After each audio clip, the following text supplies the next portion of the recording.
Let's Cool. go. Let's do it.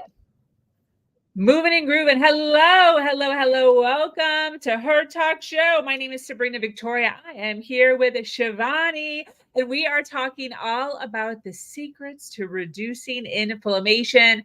I think we all need a conversation on this one. Get comfortable as we explore the triumphs and challenges faced by women worldwide, offering insights and inspiration to fuel your personal and your professional growth. Let's jump right in. Get ready, because today's guest is about to change the way you view your world. This is Her Talk Show, hosted by Sabrina Victoria.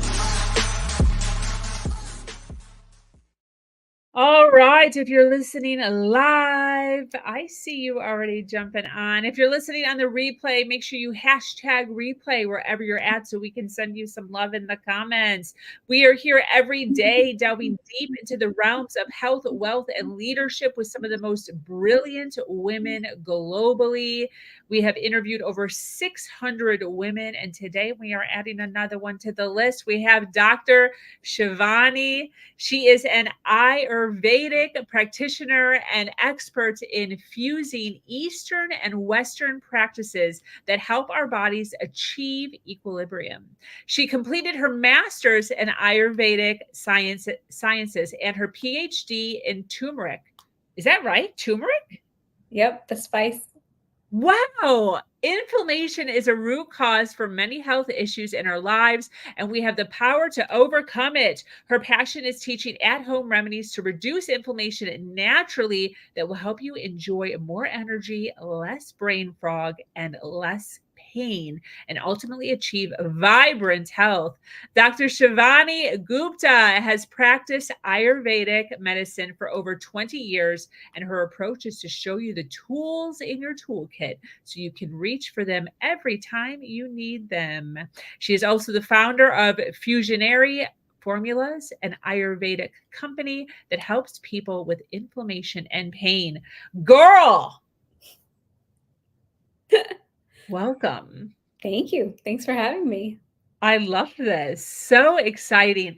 I honestly do, right? Don't we all need to talk on inflammation? I think this is a thing in the US. We do. Everywhere I We turn. do. It's the root cause of everything.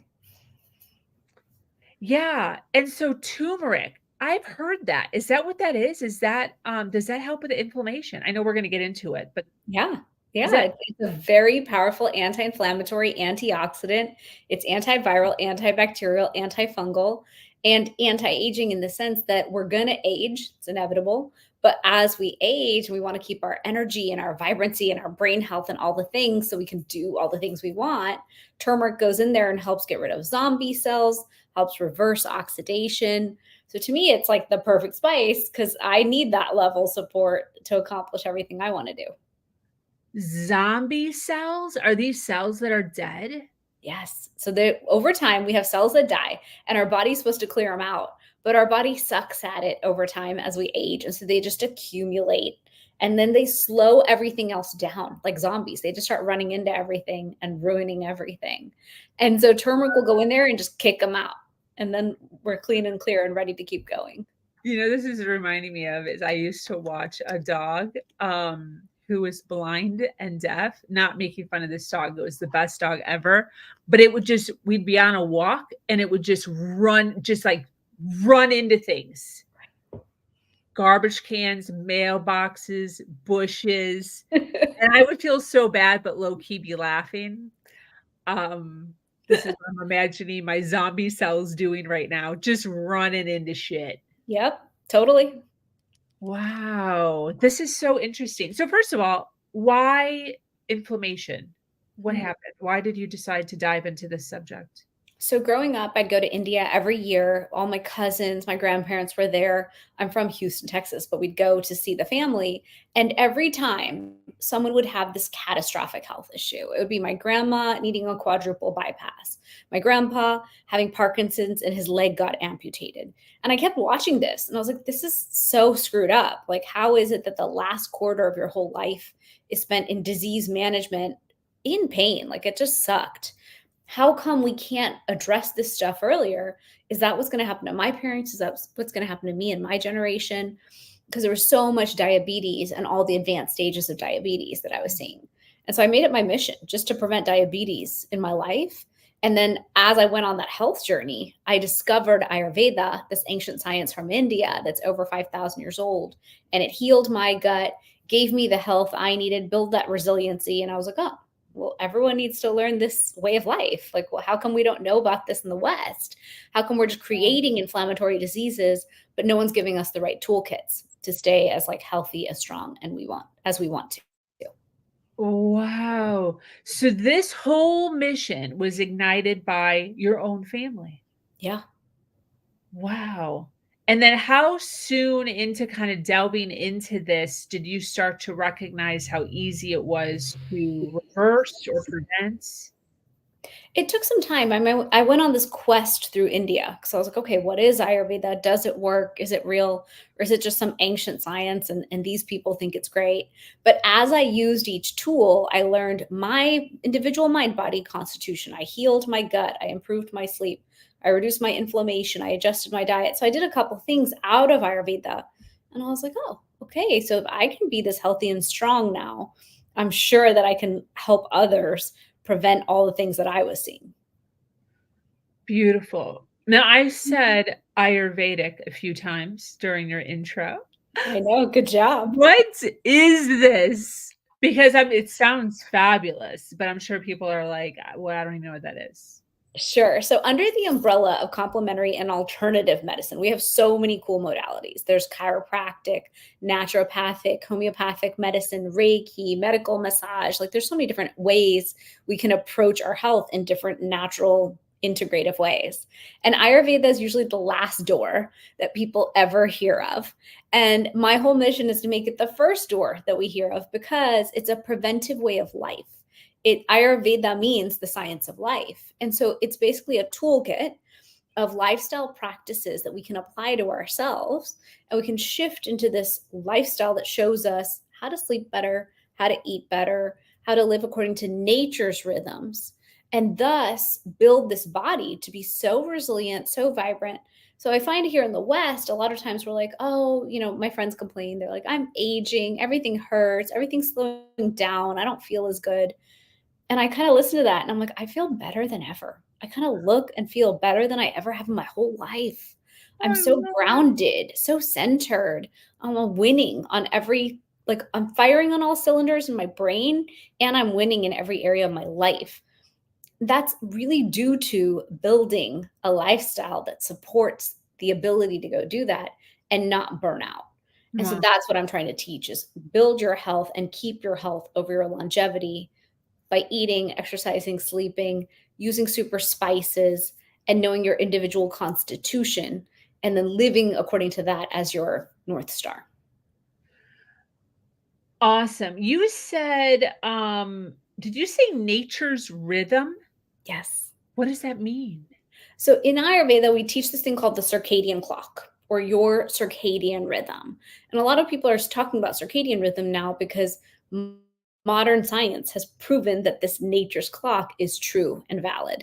3 people won a Nobel Peace Prize for it. But Ayurveda for 5,000 years has already been teaching us that there's a clock that nature runs on, and most of the animal kingdom lives on that clock. It's just us as humans who think we are better than them and we can defy all of it. And so the clock basically says when the sun rises, we should be rising. Throughout the day, when the sun is highest in the sky between 10 and 2 on that circadian clock, that is the best time during the day to eat nutrient-rich foods, to absorb the benefits of the foods we eat, like nuts or different nutrient-dense foods. Then we're supposed to wind down, just like all of nature starts to wind down as you hit nighttime on the clock, and then go to sleep by 10. Because again, 10 to 2 on that same circadian clock is when you are most supported in detoxing the body, cleaning and clearing and rebuilding and rejuvenating.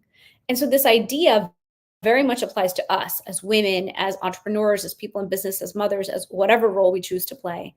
Living according to nature's clock helps us flow downstream with life. It makes things easier. But if we're going to battle against that clock that all of Mother Earth is living by, then we're kind of fighting uphill. And so if you are having health struggles or struggles with your mental, emotional, physical health, look at your clock first and see if you can make adjustments that allow the body to be at ease and in rhythm with nature. And you'll find that you feel way better. Brain is more at ease, body is more at ease, everything flows better, and thus you're healthier. Wow. Okay. So when you say between 10 and 2 eat, does that mean does that mean don't eat before 10? Like, No, you according to what you said, like, I'm not so saying like yeah. So over. Ayurveda teaches breakfast, lunch, and dinner is great. Mhm. Ayurveda teaches snacking all day is bad because you're opening up your gut digestive fire and asking it to work all the time, as opposed to just letting it do its main job.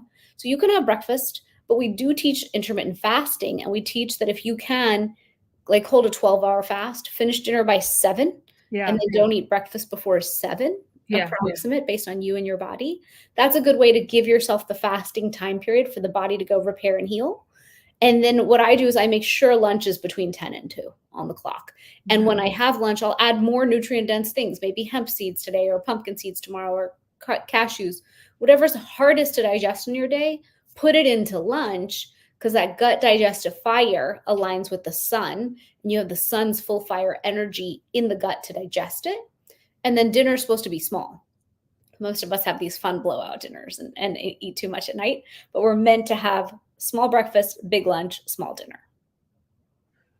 Wow, Yeah. very interesting. I love that you're saying this 12 hours. I try to always do 14 hours so I can at least get 2 hours of the autophagy kicking in. Awesome. Um, very, very interesting, and then sleep by 10, Interesting. that's where I falter. So I get up early, like, I'm up probably right around 6:30, but I go to bed Okay. late. I get, like, 5 hours of sleep. People say that's bad, but I Yeah. can fully function. Like, I can fully function 100% on 5 hours. Like, I feel so good. Nice. I would Okay. feel better with 8, Sure. but I feel totally fine with 5 hours. In Ayurveda, we teach that sleeping 10 to 2 is like 10 o'clock, you have a melatonin release. A lot of people, like I can tell your mind body constitution is pitta. You're of that fire dosha, fire nature. So that 10 to 2 on the clock is when us pitta people, if we stay up, we'll just stay up and we'll stay productive and Yeah, go yeah. and then crash for sleep. I crash. But yeah, you're leveraging your pitta fire as a night owl to be productive and get more done, which I understand. But it would be better for your health if you leverage that towards internal, like healing, rejuvenating, cleaning and clearing the decks, clearing inflammation, clearing the lymphatic system. So even if you can gift yourself that a few times a week, that would be great. Yeah, what I do is I run pretty much between 5 to 6 hours of sleep every night, but then Sunday, I know nothing, just like I that's my sleep. Like I go to bed at whatever time I wanna go to bed, and then I'll sleep into like 9, 10 Okay. to To catch kind up. of feel like I'm catching up. I don't know if I'm actually catching up, but it feels and I feel like that's how I am able to do it is I catch up on those few extra hours a day, which is an extra 4 to 5 hours, and then that kinda just fills in. So it actually I got 6 hours or 7 hours of sleep sporadically throughout the I don't know. They say that we cannot make up for a sleep deficit. You I've heard that. Somebody else told me that. Yeah, like, we think my husband does that. He'll nap on the weekends from, like, 3 to 6, Saturday and Sunday to make up for all the sleep during the week. Uh-huh. You're getting rest. Rest is great. Yeah. That rest is worth it. It's not bad, but it doesn't erase what happened during the week. That's so interesting. So I know you mentioned the hemp seed and stuff during 10 and 2, and we talked about turmeric. So first of all, turmeric, how do you eat turmeric? And Mm. then is that one of the things we should be putting on our food? Sure. So, what most people don't realize is out of the entire turmeric plant, only 3% is the curcuminoids. And of those three curcuminoids, the one curcumin is the most effective at reducing inflammation. And so, a lot of people buy fresh turmeric and juice it. And they're like, I'm doing fresh, fresh is best. Fresh turmeric is good, but in India and Ayurveda, we kind of just used it as like a radish or garnish. Then, when you take that fresh turmeric and you dry it, all of a sudden that dried turmeric is more potent. It's like concentrated. So using turmeric in your food is great, but Don't make it like a skinny latte or put it on non-fat food.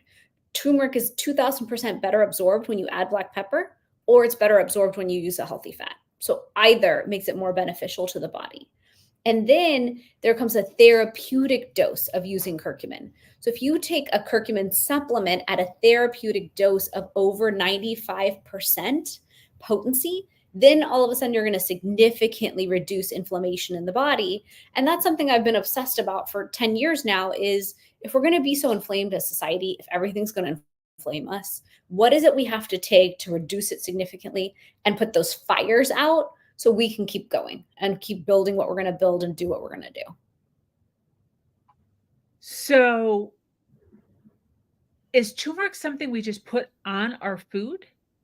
You can use turmeric in your cooking and you can use turmeric, the spice, on your food. But most of us are so inflamed that that's going to be good, but it's not going to be great. It's not going to be enough. And so my point to everyone is we're so inflamed from stress, from our diets, from modern day society, from our own obesity and metabolic disease, which so many of us have. So the issue is that inflammation causes disease. And I think we need to take therapeutic grade curcumins to reduce that inflammation. And so that's why about 10 years ago, I developed my own because I couldn't figure out who else did a good job. And I wanted to prove that if you significantly reduce inflammation with turmeric, you can do that and avoid taking NSAIDs and all sorts of things that people take for their pain. So how does somebody grab a hold of that? So I built a formula called Turmeric Gold, and I built another one actually called Inflammation Relief. And my theory back then when I built it was, what if all of orthopedic medicine stopped giving people like me NSAIDs? Because whenever I get hurt, I had plantar fasciitis, they'd give me stuff for a week and then I'd get stomach aches. Or I threw out my back once and they were giving me all these drugs and it was too much for my system. So for me, I built a formula just to prove my point that all of Western medicine can give us natural tools. And now that I've proven that to orthopedics, rheumatology, primary care, that whole world, I'm going to continue doing it. And I'm pushing for more science in that arena because I just want to build faith in the modern Western world and doctors that we can use Ayurvedic tools just as easily as the prescription tools that exist. And then I also teach about Ayurveda on my website. So people understand, like, we can all take turmeric, we can all reduce inflammation and then start to win at our health and not suffer with those diseases that might be plaguing your family, your parents. Like, you can win at this way sooner through prevention. Is turmeric something that you have to pretty much take for the rest of your life? Or is this something that you take when you're feeling inflamed? Or is this something you take to get inflamed and then you stay inflamed? How does it work? It's kind of both. So if you are inflamed, I think taking therapeutic grade curcumin will reduce it and get you into like the healed state. And then the goal is to stay there. So if I could, I would just eat, like, the ideal world is we eat perfectly, we exercise, we move, we reduce our stress, we sleep perfectly. Like, there's this ideal utopian life. I try for it and I fail miserably most days, but I try. And so that's why I believe in taking turmeric as a preventive tool, because of how many factors: our skincare, our cleaning products, the air quality, the water quality, the food quality, the processed foods, the seed oils. There's a lot of things coming at us that inflame us. And so for me, my insurance policy is I use turmeric. I also love ginger. I'll use anything I can to keep inflammation down. And then I know that at least I'm not going to get an inflammatory disease of all the life issues that can come at me. How does somebody know that they're inflamed and not just fat? Good question. I ask that of myself sometimes.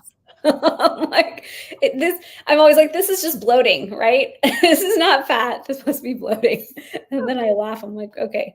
The best way to know is we have different symptoms. So if you have frequent headaches, if you're constantly tired, if you have a lot of GI upset when you eat, if you get bloating, if you get dysregulated in your stomach and stomach issues, swelling. Anytime you're swelling somewhere, that's a sign that you're inflamed.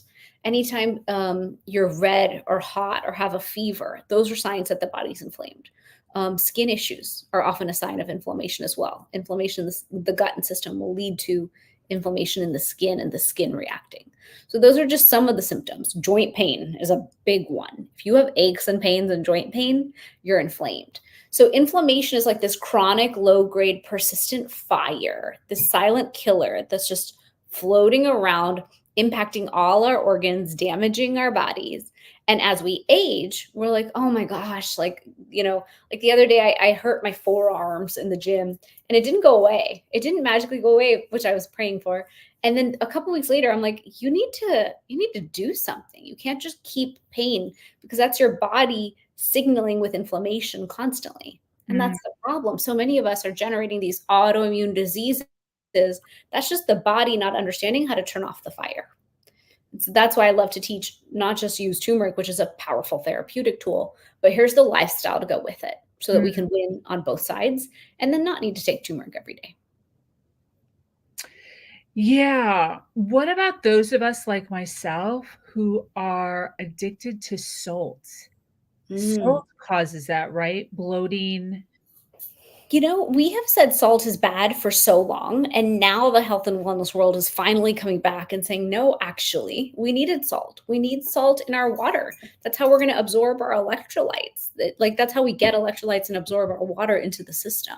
So I don't have a problem with salt. I'm a mega salt eater. I want everything salty and crunchy and covered in salt, and I add salt to my food. So I have no guilt there. I just avoid sugar because I know sugar is inflammatory. So sugar is inflammatory. Avoid Sugar, that. dairy. For many people, dairy's man-made sugar. Man-made sugar. Fruit and things like that are totally fine. Maple syrup, honey, all those things are fine, but man-made sugar can be very inflammatory. Dairy, gluten, alcohol, red meat, soy, certain ingredients are very inflammatory to the system. And so our job is just to reduce them. We don't have to be perfect, but any reduction you make in inflammatory foods based on your own system can be really helpful. What's your take on kale? Kale's fine. Some people have, I find we really make enemies out of food nowadays. Like if you watch online, people are like, broccoli's bad for you. It has oxalates, and all fruit is bad for you. It's too much sugar. And Ayurveda taught moderation. Everything is actually good for you. Don't overdo anything. Just be moderate. And honestly, eat your food with like some self-awareness, consciousness, and love. Like if you're going to eat the nachos, which I love nachos, eat them with joy and be happy about it. And don't make it such a thing. But if we're going to make everything the enemy, that's not healthy either, Totally. For sure. Well, we have a ton of people watching live. Thank you so much for being here and hanging out with us, by the way. So I'd love to ask, first steps. I mean, we have a ton of people watching. Obviously, they're resonating with what you're saying. What are some first steps? Are we all just supposed to go to Target and go buy some turmeric pills? Are we all supposed to get onto your website and just start popping pills? What's the solution? What is the first 1, 2, 3 steps that we should be taking in order to subside the inflammation? So the number one step I have is learning your dosha. That's your mind, body constitution. It's what you're born with. And you can take a quiz. I have a quiz on my website. And when you take the dosha quiz, you come to understand what you are. And that will innately guide you. So for example, Sabrina, you're a pitta. Pitta means fire. You've got fire energy. You've got a brain on fire. I'm a pitta too. Us pitta people are ambitious. We're driven. We're go-getters.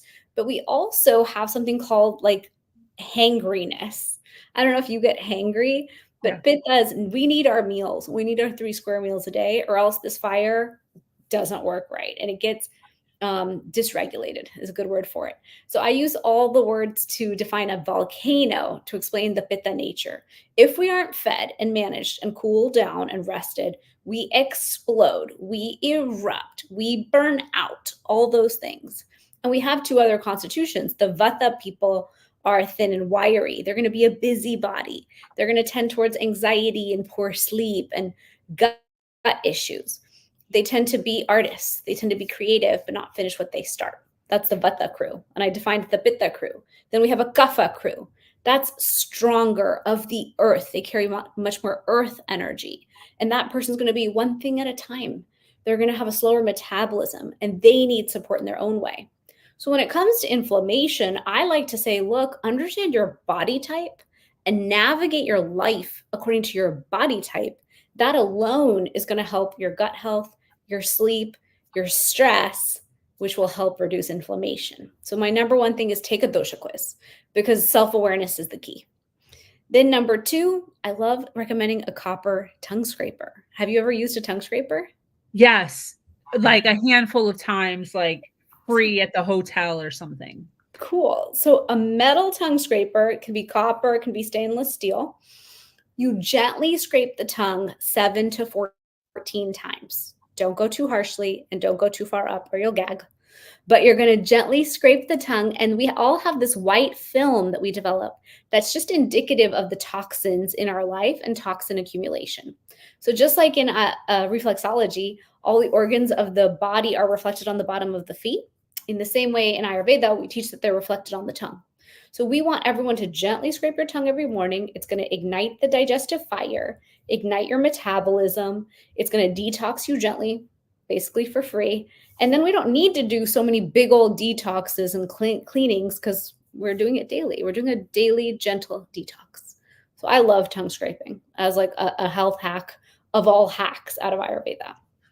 Wow, I've And then never heard of that. you've never heard about it?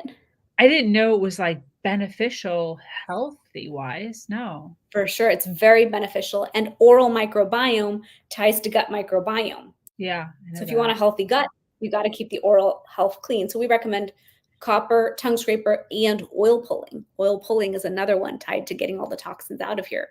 But if you're going to do oil pulling, spit it in the trash, not your sink, shower, or toilet, or you'll clog up your pipes. Yeah. So that's my like PSA to the world, because people are teaching oil pulling, but not clarifying that point. And oil pulling is just hold oil in your mouth 5 to 20 minutes, swish it all around, let it collect all that toxic garbage, and then you spit it out. And then my third tip would be reach into the Ayurvedic super spices. Like turmeric is my absolute favorite. I studied it for years. And I do recommend a turmeric supplement for most people every day.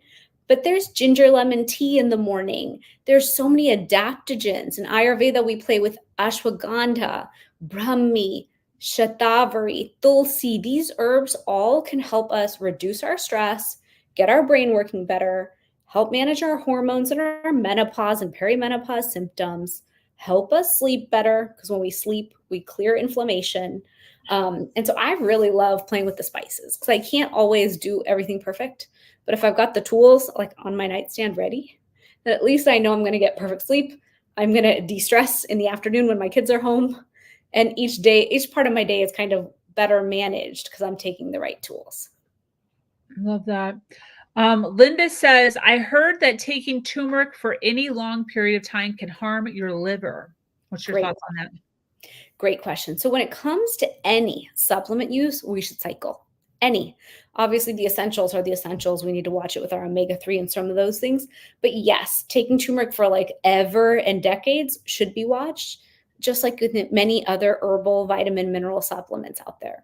I like recommending take it, cycle off, take it, cycle off. Whether you cycle off a week every quarter, a day every week, have that kind of interplay with your supplements so that we should be able to reach the level we want and hold it. That's always my goal with my vitamin D or anything else. Can I bolster my system up and then hold the result? But we all have different time periods of our life, different seasons. And so if you're going through a stressful season, you might need more support. And if you're going through a happy, good, healthy, awesome season, you can come off it for a bit. So I think that interplay is very important. So we recommend turmeric for most people, except if you're on a blood thinner, do not take a potent curcumin supplement, because it does thin the blood a little bit. It increases blood flow, increases nitric oxide. So you have to be a little careful. Awesome. Well, this has been fabulous. I took a ton of notes, so super, super excited. Definitely getting myself a copper tongue scraper. I did check out your website. For those listening live or on the replay, ShivaniGupta.com. It's also in a clickable link wherever you're watching us at. So if you're like, I don't know how to spell that, it's in a clickable link wherever you're watching us at. Click on it. She has the quiz up there that she was talking about. under, what is it under? Help me. My teachings, Yeah. the dosha quiz, take that. And then if you were interested in any of the stuff that she was talking about, as far as the supplements, that's under Fusionary Formulas on her website. I would love for you just to kind of give us a rundown. Obviously, we have a ton of people that are resonating with you. Who exactly do you help? Who should be reaching out to you? Who should be following you? I mainly work with women. I would say 40 to 65 is a good age range. I am 43. And so I was working with women younger, but now my whole crew is in perimenopause alongside me pretty much. So I can help from like fertility, because fertility is a big issue that we help with in Ayurveda. So a lot of people reach out to me with that, and they want to reduce that inflammation and get really healthy and strong and vibrant for pregnancy. That's like something I'm very passionate about, is mom baby pregnancy.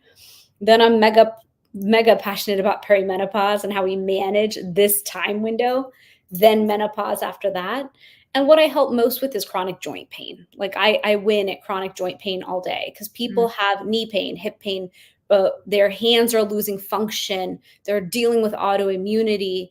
That's just the body battling with itself. And so I love working with women. Sometimes men come to me, but really I prefer women. And we can dig into our women's health issues and learn self-care. Ayurvedic self-care tools are detoxing. They're powerful. They're supportive. My goal is for all of us as women to learn how to intuitively reach for the right tool at the right time based on our dosha. So we feel in alignment. We feel like, oh, I'm in my body the way I'm meant to feel into my body. So many times people reach out and they're like, I just don't feel like myself. I'm like, I get you. Let's get you back to that. So I do one-on-one consultations. I have a group program where I immerse everyone into the Ayurvedic lifestyle, which is really fun. And then I have the supplements as an additional tool to help. That's fabulous. Where can people find you on social media if they'd like to kind of follow you along? Sure. So I'm at Dr. Gupta on Instagram. I'm on Facebook that way as well. And then all the social channels, LinkedIn, Pinterest, YouTube, all the fun places. Awesome. Beautiful. Well, this has been great. I so appreciate you coming on, sharing some of your awesomeness, your insight with us on this subject. I think we all needed a little bit of a reminder on some of this. So thank you. Any closing thoughts as we start to wrap up? My only closing thought is, you speak to a group of women who are there to do great things, who are here working, building. And as women, we give so much. We take care of so many people, so many things. And that means that we need to fill our cup first. And so people say, fill your cup first, self-care. I get that. My goal is always, how do I fill my cup to the point that I feel so epic and I have so much epic energy that it's the spillover that everyone else gets? How can I be so happy and vibrant and energized that my whole day runs beautifully? I still have leftover to give to my kids after my work day, and then back to myself to have perfect sleep and then wake up happy the next day. I always love when I wake up and I'm like, yes, let's go. Like that feeling of energized as opposed to exhausted. And so that's my goal, is to show all of us we can have that and we deserve that. And it's just a choice in how we build our day and our energy centers to have that in our life every single day. Yeah. It is interesting when you do start to step into a more healthy lifestyle. It's like this weird thought process of, oh, this is like how you're supposed to feel. Because we're so used to feeling tired and groggy and headaches and bloated and fat, and then you start to step into a lifestyle like this and you're like, oh my gosh, I just wake up. Yeah. Like I wake up and I just wake up and I feel so good. And it's Mm-hmm. not like I roll out of bed. It's like I get out of bed. It's a totally different, subtle feeling that's so significant. It is. It Yeah. is. And that's my goal, is why can't we all feel like that every day? Yeah. We're going to have seasons. Even I have seasons where I'm like, what is going on here? And then I recalibrate. And I'm like, okay, I'm back on my target. Now I feel the way I'm meant to feel. Okay, I'm going to hold this lifestyle because I got to feel this way. Yeah. So yeah, I agree with you. It's great. Yeah. Well, thank you again. So appreciate it. To our dedicated listeners who have hung out all the way to the end, thank you so much. Remember to follow, like, and share. That's how we continue to reach women all over the globe. Once again, my name is Sabrina Victoria. I am the host here at Her Talk Show, and I invite you to join our community, Her Nation, where we continue to have uplifting conversations just like this one today.